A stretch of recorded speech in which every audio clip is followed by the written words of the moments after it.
As the movie begins, we find ourselves in Kuala Lumpur, where Jessica McDowell, a representative of NASA's chemicals, arrives at a company for a pitch meeting. While waiting for Mr. Tabir, his nephew approaches her, claiming to know all of his uncle's business and that he is trusted. He starts asking personal questions when she tries to discuss business. She answers every question accordingly, but they're interrupted by the secretary, who informs them that Mr. Tabir won't be coming in today. The nephew then invites her to a party. Later that night, on their way to the party, the nephew stops the car and tells Jessica that his uncle doesn't trust people he doesn't know. But she assures him by telling him that his uncle does trust him because he's his nephew. But when she calls him by his name, Hafiz, he gets nervous because he didn't tell her his name. He tries to find his weapon, but she tells him that his car has been swept. When he tries to leave, she convinces him to stay, telling him that she can't protect him if he leaves the car. She then reveals that his uncle is in business with Abu Domar Khan, who has made contact with a terrorist organization via an aid agency in Pakistan, and they need materials to build a weapon. She also tells him that she needs information about his uncle, and if he refuses, his brother will die and he will be imprisoned in Thailand next to his uncle. She gives him instructions to follow when he receives a call. In a shuffle of scenes between news reports on terrorism, we see Hafiz giving information through a series of well-organized relays. We then see Jessica burning her passport, and the next scene, people are chatting in a bar where we learn that Jessica's real name is Valerie. When asked what she does for a living, she claims to work for venture capital in Georgetown.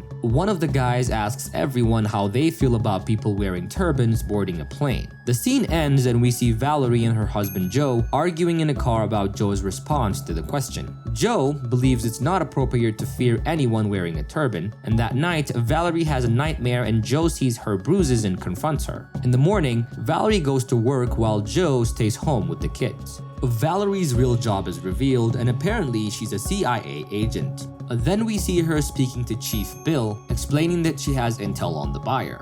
Bill appoints her to lead a joint force in Iraq, and he tells her that this is top priority. Valerie is working late when Jack, the deputy chief, asks her to involve Joe in their mission. Valerie is hesitant as Joe is working hard for his business and he has to take care of kids, but Jack insists that he can help. The next day, Joe comes to the CIA where they discuss yellowcake uranium, which is used for weapon programs. They inform him that Niger has agreed to sell 500 tons of it to Iraq. They request Joe's assistance as he's worked there before and knows Niger from inside out, and the vice president's office has specifically requested for him. The next scene takes us to Niger, where Joe has just arrived. After having a terrible experience at his hotel, he meets with the Minister of Mines of Niger. Meanwhile, the CIA team is discussing the possibility of Saddam building a nuclear bomb based on reports that Iraq has purchased aluminum tubes for uranium enrichment.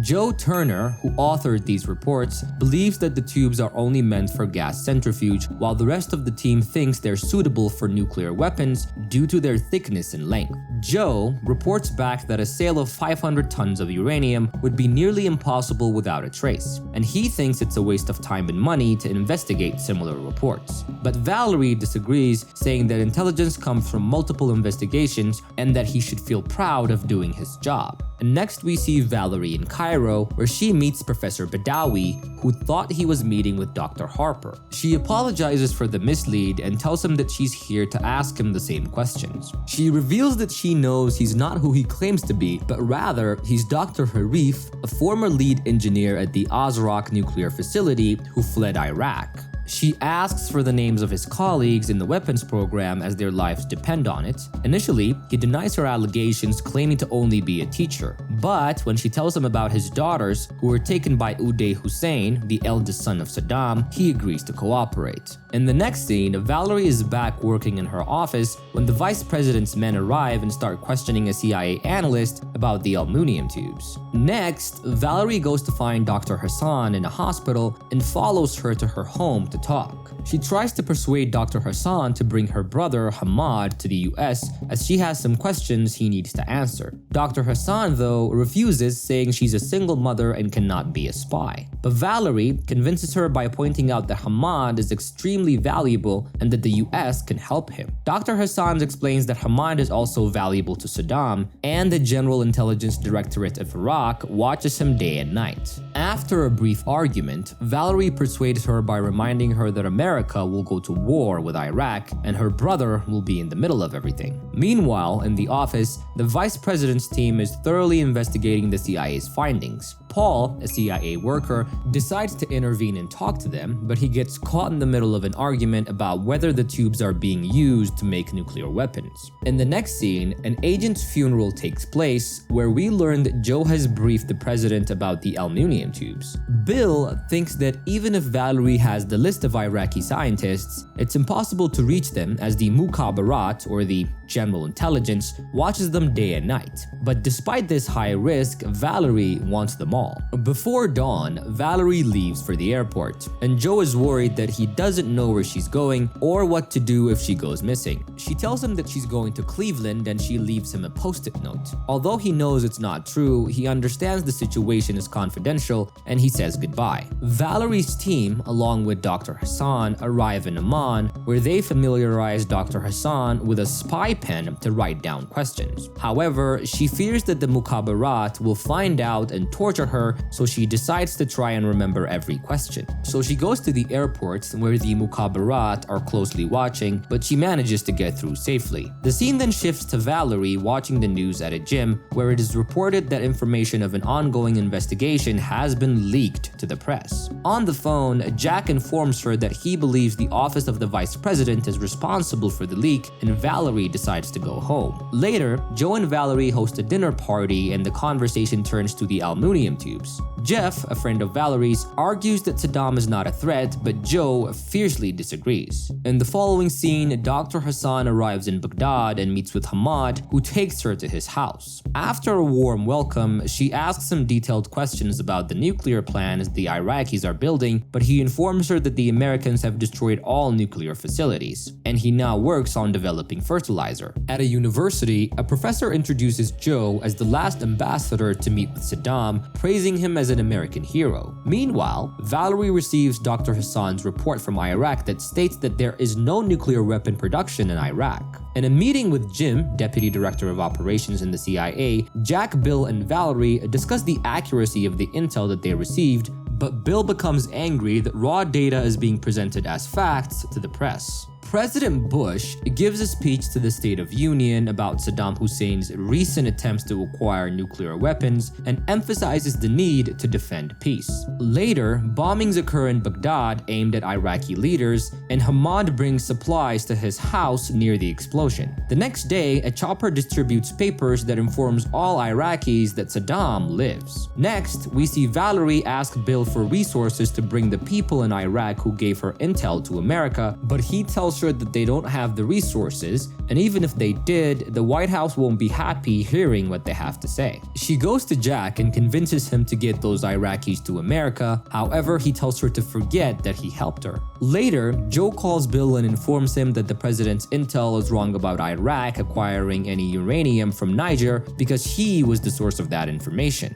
Bill warns him not to do anything because they have already gone to war, but Joe is reluctant, and the next morning, an article by Joe titled "What I Didn't Find in Africa" is on the front page of the New York Times, which becomes a major news story. Then, Scooter Libby, chief of staff of the vice president, devises a plan to shift media attention by using Joe's wife's identity. The next morning, Joe shows Valerie the paper, which reveals that Joe never worked for the CIA, but his wife is an agency operative on weapons of mass destruction. She is in a state of panic as she has live operatives at crucial stages in the field, and she's being watched by internal security. Valerie wants to relay a message to her friends in Baghdad through Jack. He, however, says he doesn't know anything and walks away. Bill then informs her that she's suspended, and when she pleads, he tells her that it's over. In Baghdad, Hamad is waiting for Valerie's call, and Valerie watches her personal life crumble. Joe goes on TV to encourage others like him to step forward, while Valerie explains her life as a CIA agent to a friend. She then receives a warning call saying that they know where she lives. At night, Dr. Hassan comes to her house and tells her that Hamad's colleagues are being targeted and killed. When she knows that Valerie doesn't have him, she emotionally accuses her of not keeping her word and leaving.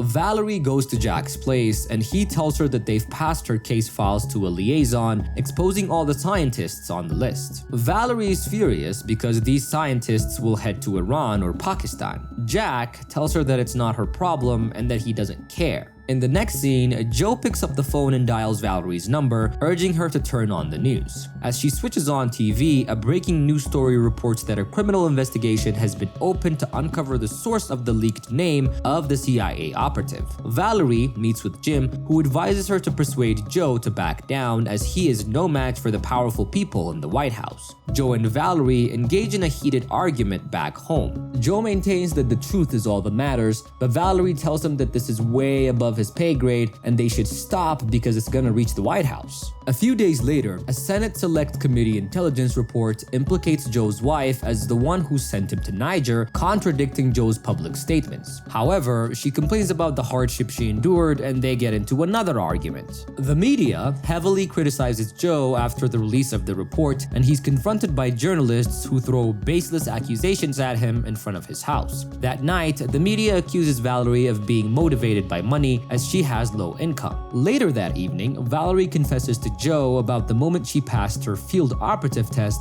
and felt invincible. But now she realizes that she's wrong. In the morning, she packs up her belongings and takes her children to her parents' house. Joe's meeting with clients is interrupted by a reporter accusing him of being a fraud and a Democrat stooge. When she accuses his wife, Joe defends her, telling the reporter that she doesn't know anything and urging her to leave. His clients leave too, and he accuses the reporter of being a self-promoting hack before storming out. At Valerie's parents' house, she confides in her father that her marriage is over and Joe wants her to testify in the coming congressional investigation. But her father warns her that they may continue fighting as they are both very stubborn.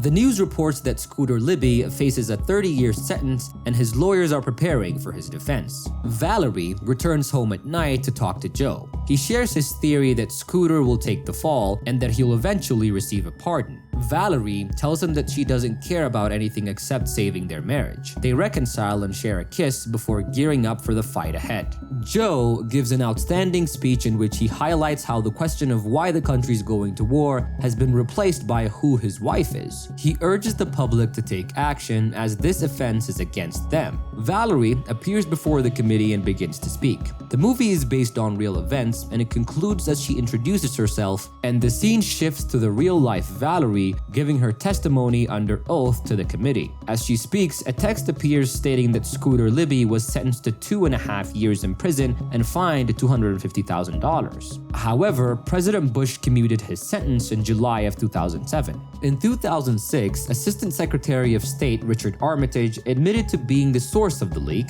stating that he learned Valerie's identity from a memo drafted at the White House's request. Joe and Valerie left Washington and settled in Santa Fe with their children. And that is how this awesome movie comes to an end. I hope you guys enjoy our recaps. Make sure to leave a like, subscribe to our channel, leave a comment. I'll see you guys on my next recap. Love you all. Bye.